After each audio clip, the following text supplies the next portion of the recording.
agenda is approving some minutes from January 10th, 11th, 17th, 19th, 23rd, and 24th. Kathy has sent those out over the last week or two. Any corrections? If not, is there a motion to approve? You guys, we got to get better at this. Who made the motion? Representative Shriver, second by Representative Mon. Any discussion? All in favor, say aye. All opposed, say no. Motion carries. Next, request for bill introductions. Anyone on the committee have a bill they'd like to request? Seeing anybody out there? Nope. Okay, let's move on. We have 3 bill hearings today. I'll open the hearing on House Bill 2127 and have Natalie give us an overview.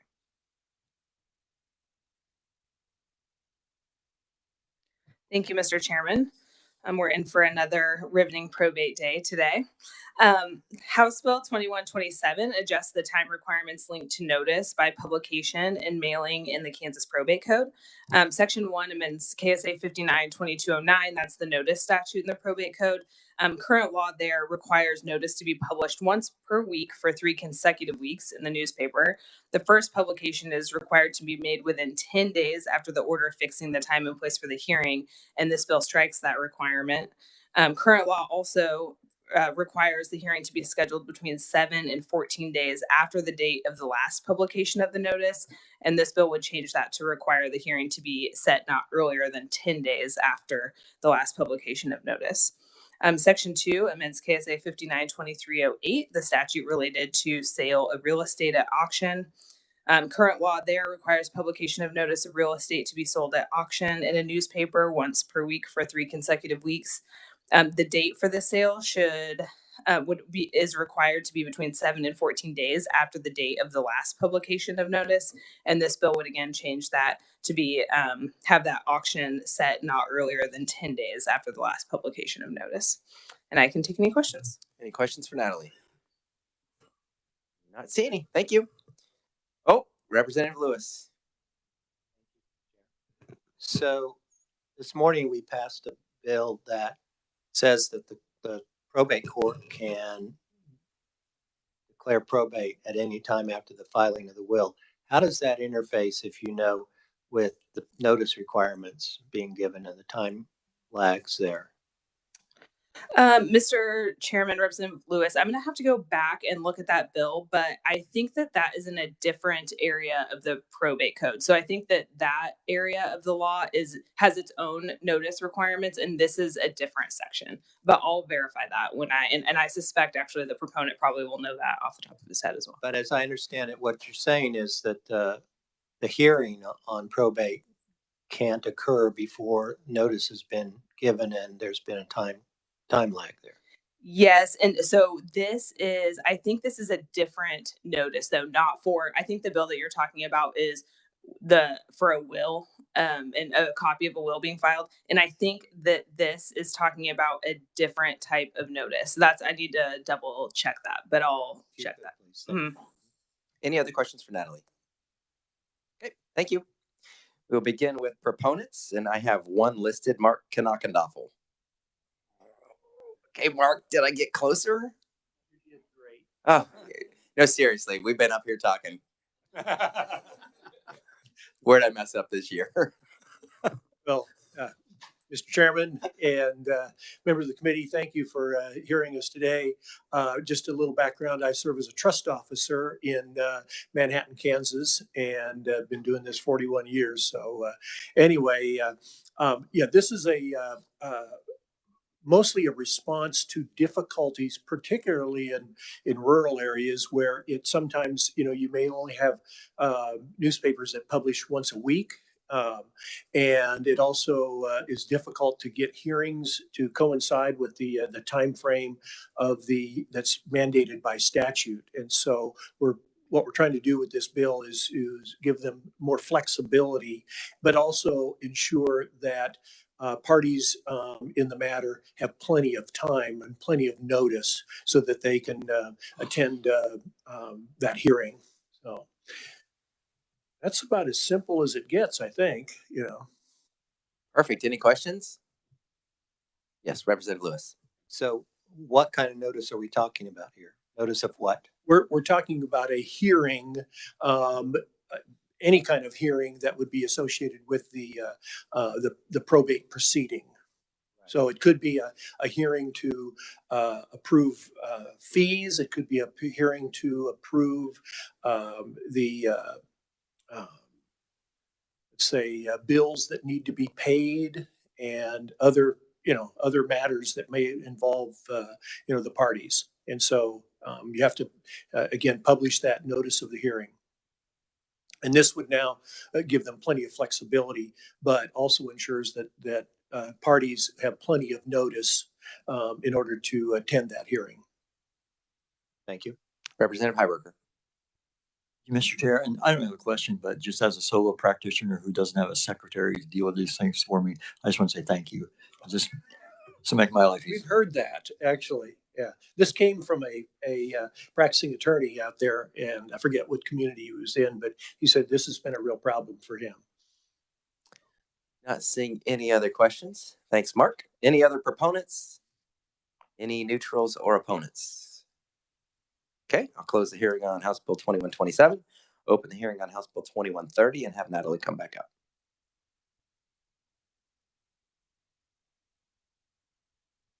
Thank you, Mr. Chairman. House Bill 2130 increases certain dollar amounts throughout the probate code. Section 1 amends KSA 59403. That's the statute providing allowance to a spouse and minor children. Current law there allows for an allowance of not more than $50,000. This bill would change that maximum to $75,000. Section 2 amends KSA 596A202. That's the elective share statute. Current law there provides that if the total amount from other sections and the part of the elective share payable from the decedent's probate estate and non-probate transfers comes to less than $50,000, then the surviving spouse is entitled to a supplemental elective share amount equal to $50,000 minus the deductions from those other sections. And this bill would change that starting amount to $100,000.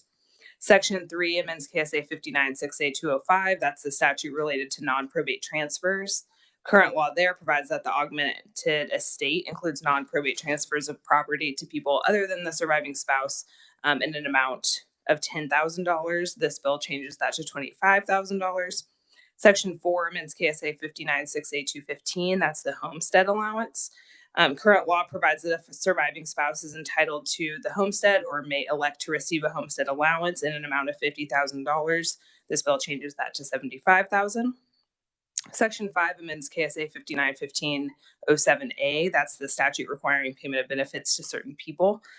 Current law there provides that if an individual dies who's entitled to a monthly benefit under either the Social Security Act, any Veterans Administration program, or public or private retirement or annuity plan that is $5,000 or less, then it's paid to certain individuals in an order of preference, and that payment is deemed to be a payment to a personal representative and shall constitute full discharge and release from further liability. This bill changes that amount from $5,000 to $10,000. Section 6 amends KSA 1507B. That's the statute requiring transfer of personal property. Current law there requires that when a person dies, if the total assets of the estate subject to probate don't exceed $40,000, then any personal property shall be transferred to the successor of the decedent. This bill changes that amount to $75,000. Section 7 amends KSA 592215, the statute that provides remission of court costs in small estates. Current law provides that when the total assets of an estate don't exceed $5,000 in value, then the court may remit the court cost to the estate, and this bill changes that to $10,000. Section 8 amends KSA 592237. That's the statute that authorizes a person to file a petition making a demand against the state. Current law provides that a demand not exceeding $5,000 can be paid without being in compliance with the notice and hearing provisions, and this bill would increase that amount to $10,000. Section 9 amends KSA 592287. That's the statute allowing the court to refuse to grant letters. Current law provides that when an estate doesn't exceed $50,000, an interested person may petition for a refusal of letters by giving bond of at least the value of the estate. This bill changes that amount to $75,000. The section also currently provides that if the court is satisfied that the real and personal estate is less than $50,000, then the court can order that no letters of administration be issued. And this bill ups that amount to $75,000. Section 10 amends KSA 592401, the statute related to appealable orders. Current law there allows an appeal of an order allowing or disallowing a demand when the amount in controversy is more than $5,000. This bill would change that to require an amount in controversy of at least $10,000. And Section 11 amends KSA 592402A. That's the statute relating to requesting a transfer of the case from a magistrate to a district court judge. Current law allows an interested party to request that transfer for any claim exceeding $5,000, and this bill would change that amount to $10,000. And I can take any questions. Representative Lewis. Thank you, Mr. Chairman. Do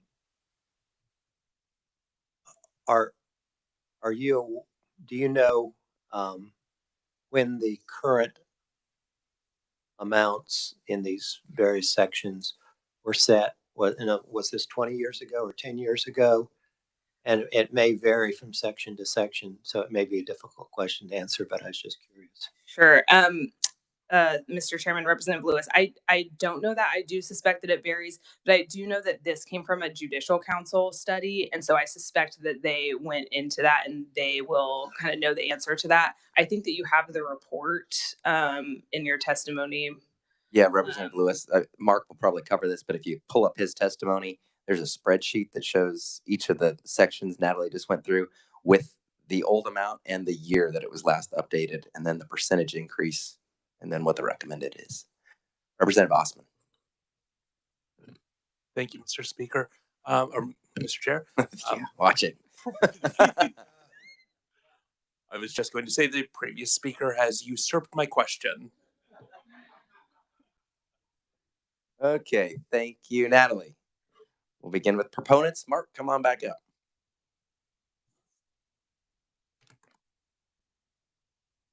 Do I have to reintroduce myself? No, you're good. Very good. Yeah, again, we were looking at one particular statute, the one dealing with affidavit for transfer of property. And I actually had a attorney that we work with a lot in Manhattan who had advocated bumping that up from 40,000 to 100,000.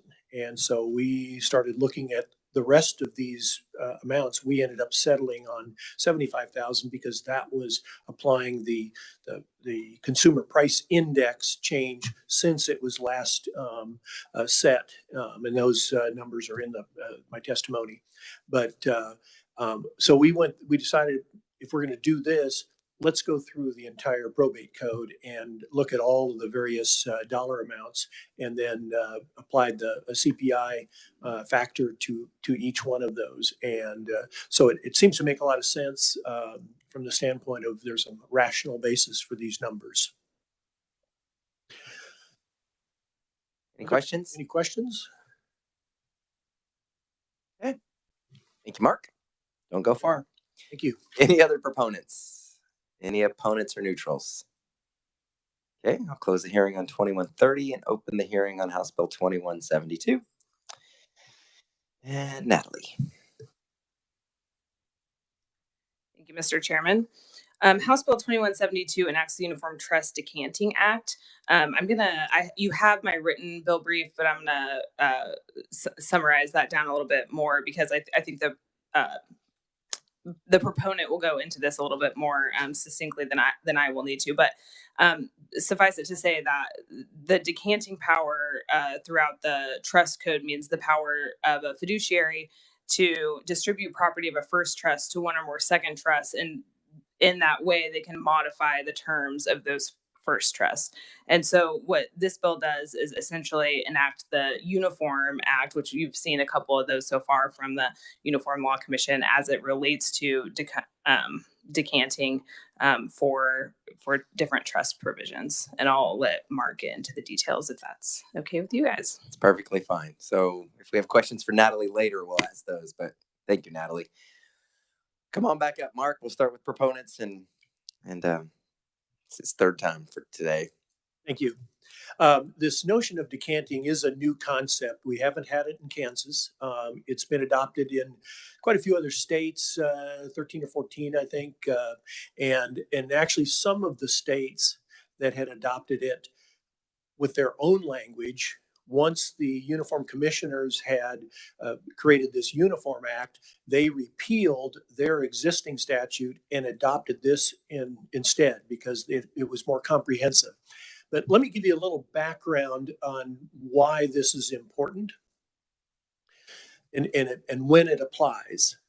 So and again, I'm in the business of administering trusts. If we have a trust that gives us absolute authority and discretion to distribute the assets with no constraints, and we have a number of those because grantors and settlors want us to exercise prudent discretion with respect to those trusts.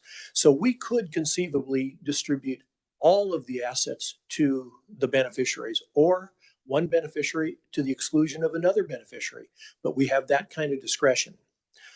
What decanting does is allows us to, instead of distributing those, we could exercise that to put some constraints on those distributions by transferring it to a second trust, and it refers to trust number 2 in the statute. And under that statute, or under that trust, the trustee, which might be us, would then have some limitations on that distribution. Probably the most frequent usage of this is where you've got a disabled beneficiary, and they are entitled to various types of benefits, but there's concern that those assets might jeopardize, or those kinds of distributions might jeopardize those entitlements to various types of benefits that they might have as a disabled. They often refer to those as special needs trust. You maybe heard that term. And so, but there are other situations where it might be applicable as well. So all the decanting does is gives the trustee the ability to limit some of the distribution provisions, which they could do anyway, but you do it in the form of a second trust. So does that make sense? It's tricky. And again, since we don't have this in Kansas now, I haven't been directly involved. We do have an office in Columbia, Missouri, and we had an issue presented to us recently by a trust that was drafted by some New York lawyers. And when I read that, they got it wrong. And I said, you can't do this under Missouri law. And, we took it to some other lawyers there, and they go, yeah, you're right. We can't, because they didn't follow the decanting statute of the state of Missouri. I'm not sure where they got their language, but anyway, it'll be a helpful type of statute that gives us flexibility to do the best job we can on behalf of our beneficiaries, and also carry out the intent of the grantors who created the trust in the first place. Questions, Representative Carmichael? Thank you, Mr. Chairman. The committee will be glad to know that Representative Osman has carefully studied this bill, is prepared to brief the same and discuss it on the floor, so you won't have to put up with my questions. That being said, can you give me some examples of things that a trustee would not be able to do through the use of a decanting trust, or some examples even better that are near the margin of what is permissible versus not permissible? I'll give you a good example, and this is what happened in our situation in Missouri. They had a situation where there was a father, and upon his death, the assets were going to go to his 4 children. Okay, simple enough. But before he died, and this was not his trust, it was his father's trust, the grandfather's trust. And what he wanted to do was provide for his surviving spouse, but she wasn't a beneficiary of the trust. And of his father's trust. So what he wanted to do is the daughter-in-law to be a beneficiary. And so they did this decanting, this second trust that had this provision for her. And I read it, and I went to the Missouri statute and read it, and I go, they can't do that, because in order to be a beneficiary of trust number 2, you had to be a beneficiary of trust number 1. And so now, and as a result, what we're doing now is we're taking it to court and doing an actual modification is what they should have done in the first place, because there are other ways to modify a trust. But this is a private way of doing it without having to go to court. But you got to follow the rules. Now, this is only applicable to irrevocable trusts? Yes. Okay. Yeah, because if it's revocable, the grantor can change Right, it. can just go ahead and do whatever they want with it. Exactly. It's their money, they can do whatever they want with it. Or I suppose irrevocable, which has become irrevocable as a result of the passing of the, whatever it is, the maker of the trust. And that was our Missouri case. It was a revocable trust at the grandfather's level. He died, left it to his son and daughter. And then when the son died, it was going to go to the grandkids, but he wanted it to go to his wife. I was busy, as you were testifying, trying to complete a bill brief just in case Representative Osman needed any assistance with it. And so I may have missed some easy examples of things that this would do or things that could be done. Could you help me again? Things that might be at the margin of what's permissible? For example, perhaps just to maintain family harmony, if a trustee has the right under its authority under the trust agreement to distribute it to any or all of it to 1 or 2 beneficiaries to the exclusion of others, maybe they want to maintain some family harmony by saying, tell you what, we're going to create a second trust number 2, and we're going to designate that if there are 4 kids, we're going to take the trust assets, let's say it's $1 million, and we're going to put $250,000 in each one of those trusts. And so the family then has some comfort knowing that all the kids are going to be treated equal. In that instance, would the 4 separate trusts still be subject to restrictions in the original trust, such as the money shall not be paid until the child reaches the tender age of 65 or something like that? And the reason this works is the first trust had to have absolute discretion of the trustee to distribute it all. There are no constraints on it. So if you can do this all the way, you should be able to do this under the second trust. You're not overstepping your authority, you're restricting the authority, because you could have distributed the whole thing if under the terms of the trust. And then the final question that arises, hopefully the final question that arises out of your response, if we have a trust that has 4 beneficiaries and it says thou shalt not distribute thine funds until the tender age of 65, could I decant that into 4 trusts so long as the funds aren't distributed to each separate beneficiary until 65? Yes. So long as it's consistent with those substantive provisions, Exactly. we can separate those trusts in that example. I'm getting closer to understanding this. It's literally enough to drive a man to drink. Thank you. Representative Heiberger. In which of the representative's case, that's not necessary. So under current Kansas law, if you have the trust that with unlimited authority, could you not do this now? No, and why?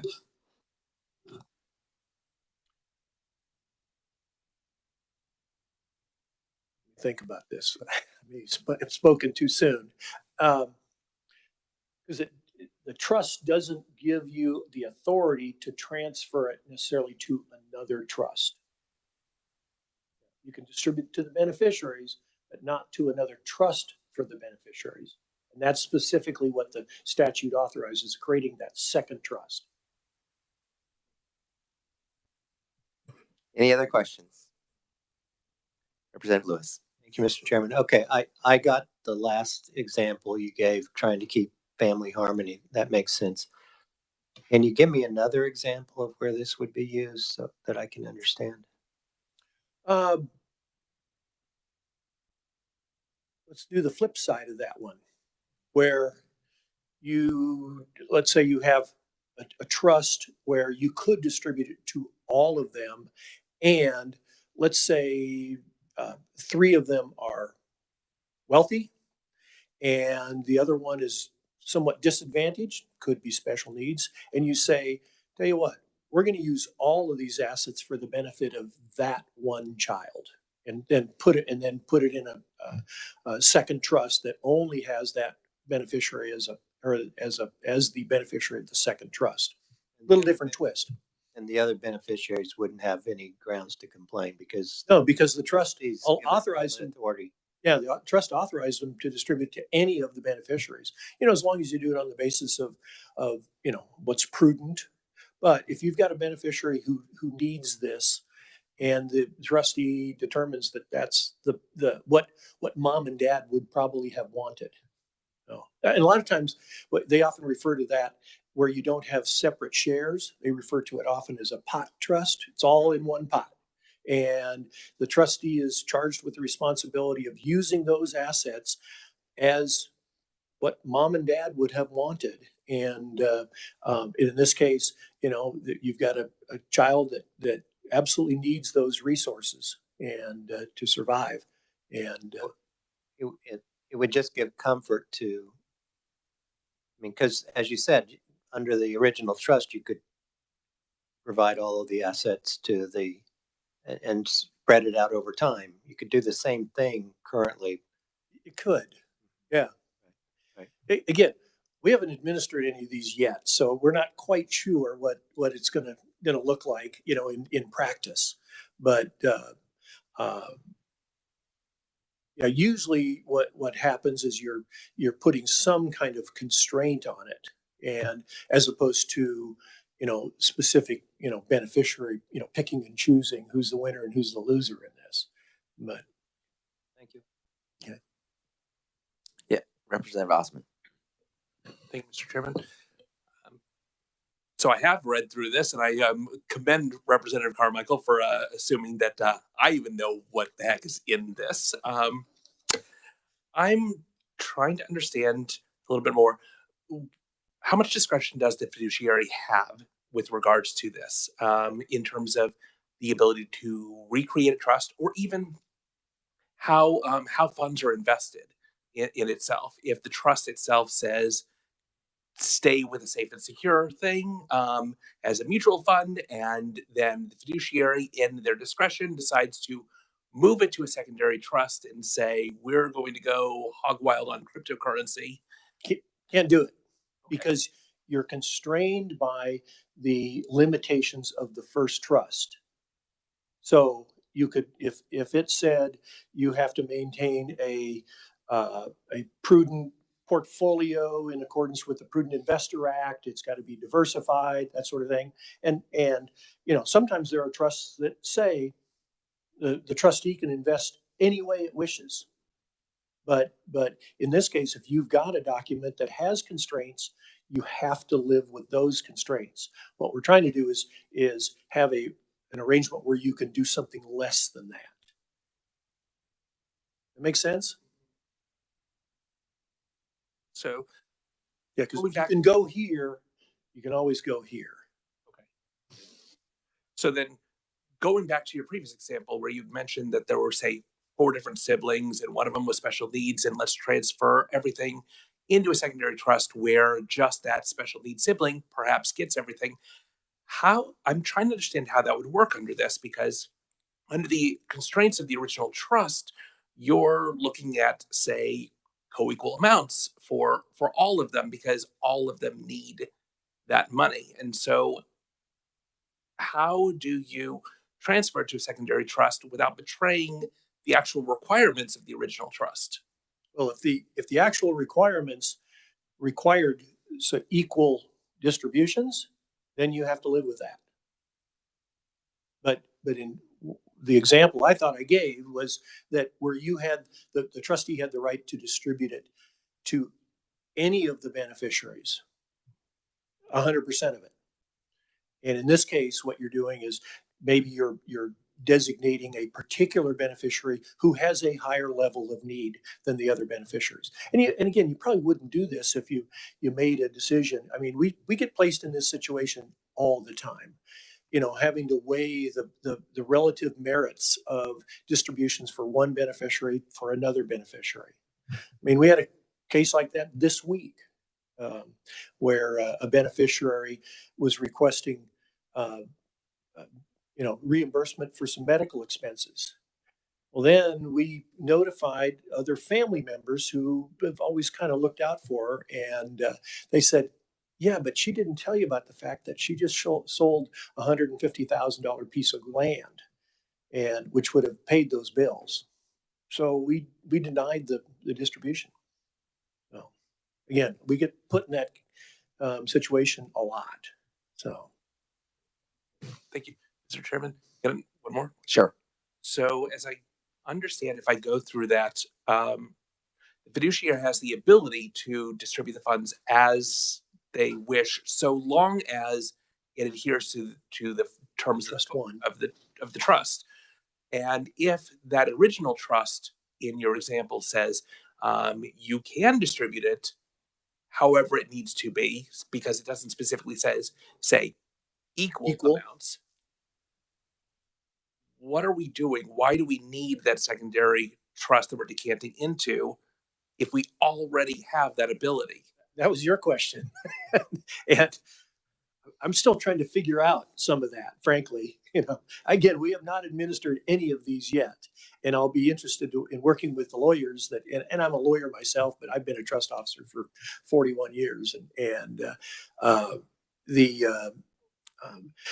There are, to give you some other examples, for example, some of and there's specific language in the statute or the bill that gives the ability to transfer the assets to a second trust that has certain tax implications that preserve certain rights under that, or certain techniques that you could use to make sure that the funds aren't subject to certain types of taxes and that sort of thing. So, but yeah, they're So I'm thinking tax situation, special needs trust, or let's say all the parties are aging, right? The trustee and the beneficiaries, and they want to make sure before someone dies and there's a new trustee that they put in place that second trust with the new restrictions, maybe. Yeah, and that's a good point. That it may, because we're a corporate trustee and our fiduciary powers go back to like 1926, but when you've got individual trustees, you don't know what's going to happen. And in fact, most of the litigation tends to involve individual trustees who either, are picking and choosing the winners. And but on the other hand, we believe that this may be a tool to use in those kinds of situations, just to lock up the maybe equal distributions for family members. Representative Humphreys, then Heiberger. Thank you, Mr. Chair. So would there ever be a situation where the original trust is silent on some issue, and yet then you could decant it to a new trust and speak to an issue? I mean, you're saying if it's wide, but what if it's silent on something? Would you ever be able to? Generally, what will happen in that situation is the first place you will go is the Kansas trust code. And because there are a lot of provisions that it's silent, the code that we already have is probably going to address the bulk of those. But on the other hand, if it's a situation where maybe it's something that's so esoteric that it's not covered by the state statute, and in that case, and again, I don't know if your question was, would we be able to address that? Because if there's no constraint, then we're free to do it, to go at least that far. That makes sense? I mean, if it's silent on something and it's not addressed in the trust statutes, then decant it and do something else with it. I mean, in whatever it didn't specifically give you the parameters around. Well, I'm thinking of some examples. So if it's silent as to whether or not you can donate to Kansas State University, well, if it's silent, then you probably can. You know, if charitable beneficiaries are permitted, for example. Or I could say the Jayhawks too. So. Yeah. Thank you. Representative Heiberger. Thank you, Mr. Chair. It seems like one thing this could do, as we talk about it, is give the original trustee the authority to limit the discretion of subsequent successor trustees. Is that accurate? I think that's correct. Yeah, that are you constraining it now? And I'm curious, in the future, would there be would it stimulate any kind of litigation to go back to the original trust? I don't know that, and this is new enough that. But generally, these decisions to create the second trust are done for, meritorious reasons, and to make it more flexible and, or not necessarily more flexible, but put some reasonable, kind of constraints on it. So, again. Any other questions? Thank you, Mark. Thank you. Committee, you have written proponent testimony from the Midwest Trust Company and from the Trust Division of the Kansas, is it called Trust Division? Of the Kansas Bankers Association. So make sure you read that. Any other proponents? Any neutrals or opponents? Okay, close the hearing on 2172. Committee, that's it for today. The bills that we may work later in the week have not changed. So if you wrote them down yesterday, or are you looking at me funny? Oh, you really did? We're not doing them today. And I guess Natalie's ready. Woo! You had the bill briefs written, whatever. Maybe we can decant them into another committee. Yeah, right. So yeah, they're now listed on your agenda, so you'll know the bills that will work later in the week. I may need to touch base with Natalie again because I've been leaning now towards Thursday. Yeah. Okay, we're going to work those on Thursday. That way everyone has plenty of time to be ready for it. So if you have amendments, I know a couple of you are working on amendments on some of them. Make sure to get those ready. So that's it for today. See you. Go Jayhawks. We're adjourned.